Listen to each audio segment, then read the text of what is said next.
the faceless ones. There's a road that cuts through the heart of the Blackwood Forest in upstate New York. Most people avoid it after dark, claiming it's cursed or haunted. I didn't believe in curses back then, but if you ask me now, I'll tell you, something's out there. My name is Jacob Hall. I drive long-haul deliveries, and I've logged more miles on the road than most people can imagine. I've seen strange things in my time, but nothing comes close to what happened that night. I wasn't supposed to be on that road. If I'd taken my usual route, none of this would have happened. But life doesn't work that way, does it? It was late, maybe around midnight, and I was dead tired. My usual route from Albany to Syracuse had been blocked by a massive accident, so I had to detour through Blackwood Forest. I'd heard stories about the place, whispers from other truckers about shadows that followed your rig or screams you couldn't explain. I wrote it off as truck stop tall tales, but as I turned onto the narrow, tree-lined road, I couldn't shake the feeling that I'd made a mistake.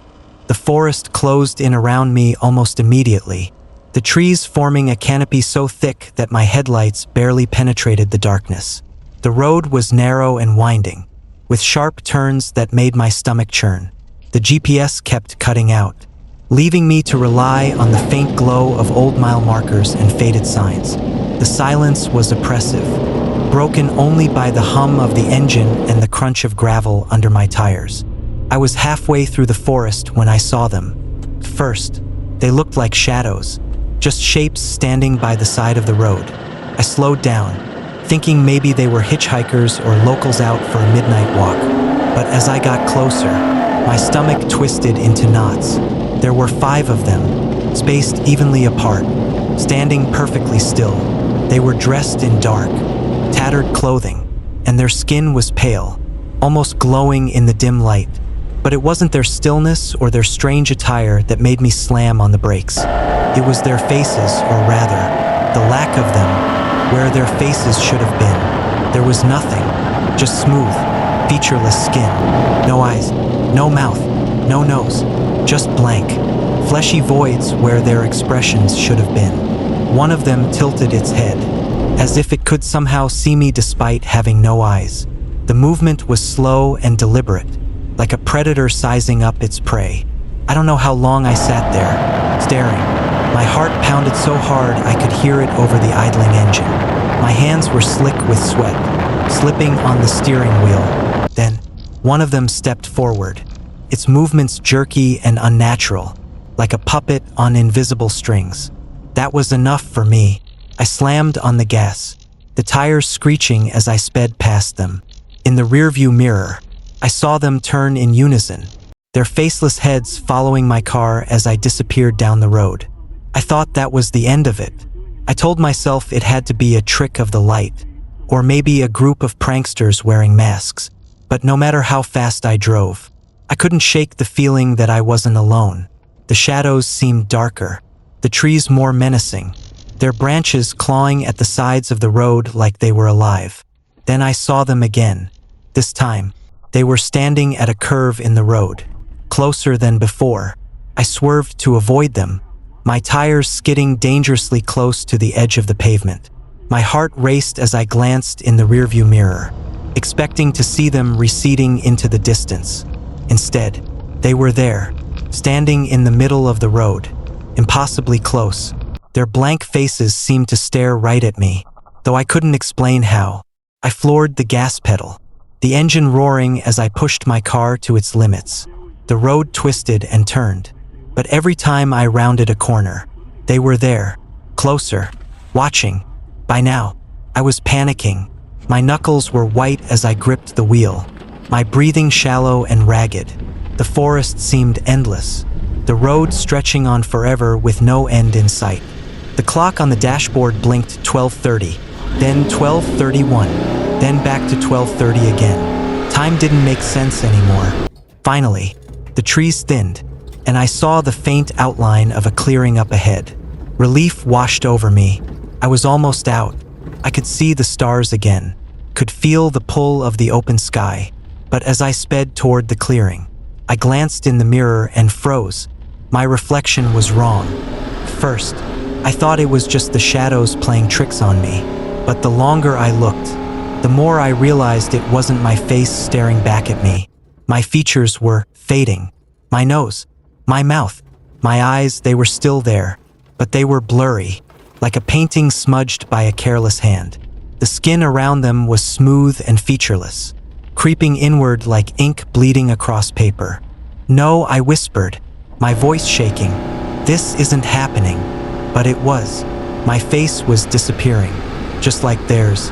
I screamed, slamming my fists against the steering wheel as I careened into the clearing. The forest opened up around me, and suddenly, I was back on a familiar stretch of highway. The faceless ones were gone, the forest behind me silent and still. But I didn't stop. Couldn't. I drove until I saw the lights of a truck stop, the kind of place that feels like a sanctuary when you're out on the road. I stumbled out of the car, my legs shaking so badly I could barely stand. The cold night air bit at my skin, but I didn't care. I ran to the restroom and splashed water on my face, desperate to feel something real. When I looked in the mirror, my reflection was back, mostly. My features were faint, like they'd been drawn in pencil instead of carved into flesh. My eyes stared back at me, hollow and haunted. I quit driving after that, sold my car, moved to the city, and tried to forget. But some nights, I dream of that road, of those faceless figures standing in the shadows, watching, waiting, and when I wake up, I swear I can feel their blank, eyeless gaze still on me. I haven't looked in a mirror in months. Story number 2. The Midnight Fair. It's funny how life can feel so routine, until it isn't. Until you're pulled into something you can't explain. Something that sticks with you like a bad dream you can't shake. I've been a cab driver in upstate New York for 15 years. You'd think I'd seen it all by now. But what happened that night, well, changed everything. My name is Thomas Grady, and this is my story. I don't tell it often, but when I do, people either laugh it off or get real quiet. Maybe they think I'm crazy. Hell, maybe I am, but I swear, every word is true. It was a quiet Thursday night in early November, the kind where the chill seeps through your jacket no matter how thick it is. Business had been slow all evening, and I was thinking about calling it quits when the call came through. The dispatcher's voice crackled over the radio. "Grady, you there? Got a pickup out on Lakewood Drive." I frowned. Lakewood was on the edge of town, out past the old forest. Hardly anyone lived out there, and those who did rarely called for a cab. But a fair's a fare, so I keyed the mic. "Got it. Heading there now." The drive out was uneventful, just the crunch of gravel under my tires and the soft hum of the engine. The further I went, the darker it got. Streetlights gave way to the dense shadows of trees, their branches gnarled and bare. My headlights barely cut through the thick mist rolling in from the lake. By the time I reached the pickup location, I could feel the unease settling in my gut. The GPS led me to a small clearing at the edge of the woods. No house, no streetlights, just a patch of dirt surrounded by towering pines. I almost radioed back to confirm the address when I saw her. She stepped out from the shadows so suddenly I nearly jumped. A woman in a black dress, the kind you'd wear to a funeral. Her hair was long and dark, and her skin was pale enough to catch the faint glow of my headlights. She moved with a strange, deliberate grace, like she was gliding rather than walking. She didn't say a word as she opened the back door and got in, just sat there, hands folded neatly in her lap, staring straight ahead. I adjusted the rearview mirror to get a better look at her. Her face was blank, if that makes sense. Not sad, not angry, just empty, like a doll's face, except for her eyes. Those eyes were dark and deep, like they could pull you in if you stared too long. "Where to?" I asked, forcing my voice to sound normal. For a long moment, she didn't answer. Then, in a voice barely above a whisper, she said, "Take me to the cemetery." Now, I'm not superstitious, but there's something about driving a stranger to a cemetery in the dead of night that doesn't sit right. Still, I nodded and pulled back onto the road. The cemetery wasn't far, 10 minutes. Maybe 15, but every second felt like an eternity. The ride was silent. Too silent. I'm used to some background noise in the cab, tires on pavement, the soft buzz of the radio. But this, it was like the world had gone mute. Even the trees outside seemed unnaturally still. I glanced at her in the mirror again, trying to make small talk. Kind of late for a visit. Ha! She didn't respond, just kept staring at me through the mirror. Her eyes locked on mine. My hands tightened on the wheel. That's when I noticed something strange. Her reflection, it didn't quite match. It was subtle, but her movements didn't sync up with what I could see in the corner of my eye. When she tilted her head slightly in the mirror, she didn't move in real life. I tried to ignore it, focusing on the road ahead. But the further we drove, the more the world seemed to change. The trees grew denser, their twisted branches reaching like claws. The mist thickened, swallowing the road until it felt like I was driving through a tunnel of fog. And the temperature, God, got so cold. My breath came out in clouds, and the frost crept up the inside of the windshield. Finally, the cemetery gates loomed out of the mist, black and wrought iron, flanked by crumbling stone pillars. I pulled to a stop just outside. The woman didn't move for a moment, just sat there as if she were waiting for something. "We're here," I said, trying to keep my voice steady. She opened the door and stepped out, her movements slow and deliberate. She didn't look back as she walked through the gates and into the darkness beyond. I sat there for a minute, debating whether to wait or just leave. But something about her, the way she moved, the emptiness in her eyes, made me want answers. I got out of the cab, my boots crunching on the gravel. The air was so cold it burned my lungs. I followed her through the gates, past rows of headstones shrouded in mist. She was ahead of me, moving toward a solitary grave at the far end of the cemetery. When she reached it, she stopped and turned.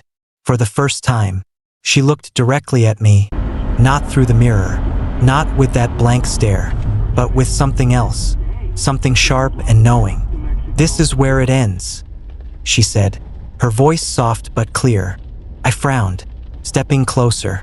The headstone was old, weathered by time, but the name carved into it stopped me cold.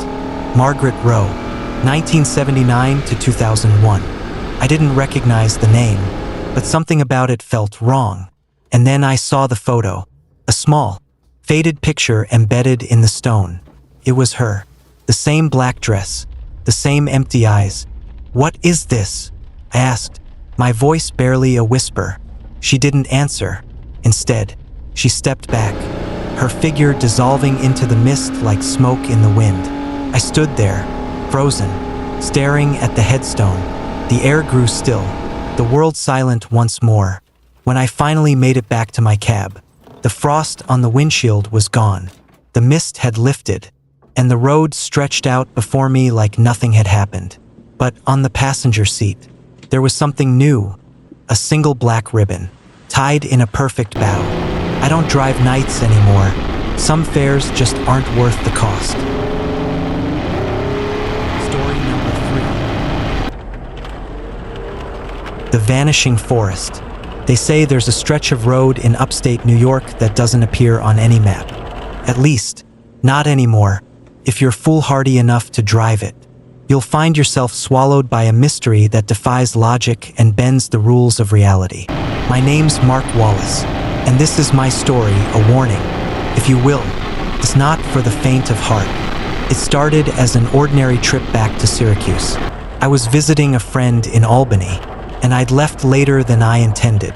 By the time I hit the road, the clock on my dashboard glared 11:45 p.m. The highway was eerily empty, as if the world had gone to sleep without me. My headlights sliced through the darkness, illuminating nothing but endless trees on either side. The kind of drive where you can almost feel the silence pressing against the glass. I had a podcast playing, something about cryptids in the Adirondacks, but I barely paid attention. My mind wandered, lulled by the rhythmic hum of tires on asphalt. That's when I saw the sign, Detour, Exit 16. I frowned, My GPS didn't say anything about a detour. The highway was supposed to be clear all the way through, but the sign was there, plain as day, or rather, plain as the high beams could show. I hesitated for a moment, my foot hovering over the brake. Then I thought, what's the worst that could happen? A few extra minutes added to my trip? So I took the exit. The road narrowed immediately, the kind of single-lane stretch that looked like it hadn't seen a street sweeper in decades. Tall pines loomed on either side, their branches tangling overhead to form a tunnel. My car dipped and bounced over uneven pavement. The further I drove, the darker it seemed to get. Even my high beams struggled to penetrate the thick blackness. That's when the weirdness began. Started small. I glanced in the rearview mirror, just a reflex to check behind me, and saw nothing. Not just an empty road, nothing. No trees, no road, no guardrails, just a void. First, I thought it was a trick of the light. Maybe the trees were too dense for my taillights to reach. I told myself not to be ridiculous and kept driving. But the feeling didn't go away. Prickling unease crawled up my spine, the kind you can't shake even when you laugh it off. Every mile I drove, the void in the rearview seemed closer. It wasn't just darkness, it was absence. Like something had erased the world behind me. My knuckles turned white on the steering wheel. I tried to focus on the road ahead, but even that seemed wrong. The trees lining the road were too uniform, their trunks too straight, like soldiers standing at attention. And the shadows between them, they moved. I sped up, hoping to outrun the creeping paranoia. The needle on the speedometer climbed past 60, 70, 80. My heart pounded in my chest, a frantic drumbeat to match my growing terror. I told myself I'd find the highway soon. Detours couldn't go on forever, right? Then the road disappeared. One moment, there was cracked asphalt under my tires. The next, there was nothing but black. My car jolted, the suspension groaning as if I'd hit a massive pothole. But when I looked out the window, there was no ground beneath me. I was floating or falling. Couldn't tell which. I slammed on the brakes, the screech echoing in the emptiness. The car came to a shuddering stop, and for a moment, all was silent. I sat there, trembling, gripping the wheel like it was the only thing tethering me to reality. That's when I saw the headlights. They appeared in the distance, 2 pinpricks of light piercing the void. Relief flooded through me. Another car, someone else caught in this nightmare. I flashed my high beams, hoping to signal them. The lights grew closer, brighter, until they were blinding.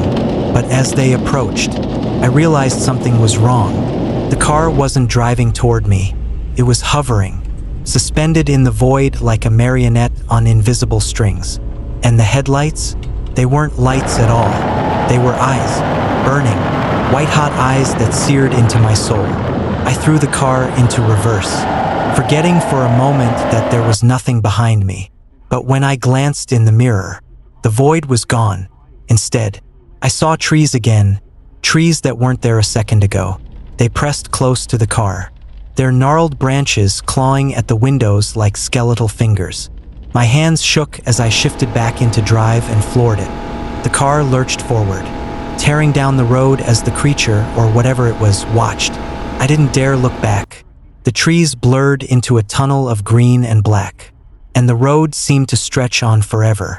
I don't know how long I drove. Minutes? Hours? Time didn't feel real anymore. The world was a loop, an endless purgatory of forest and shadows. My gas gauge dipped closer to empty, and I knew I couldn't keep going much longer. Then, just as suddenly as it began, it ended. I blinked, and the road was back.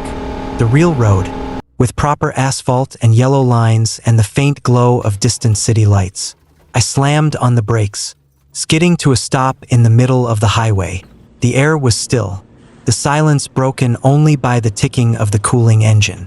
I sat there for what felt like an eternity, my mind struggling to process what had happened. When I finally gathered the courage to look in the rearview mirror, all I saw was an empty stretch of highway. No void, no forest, no burning eyes. But I wasn't alone. On the passenger seat sat a single pine cone, perfectly intact. I hadn't noticed it before. It wasn't there before, and etched into its surface, as if carved by tiny, meticulous claws, were 3 words: never look back. I've never driven that stretch of road again. Hell, I don't drive at night anymore if I can help it. But sometimes, late at night, I dream of that forest, and when I wake up, there's always a faint smell of pine in the air,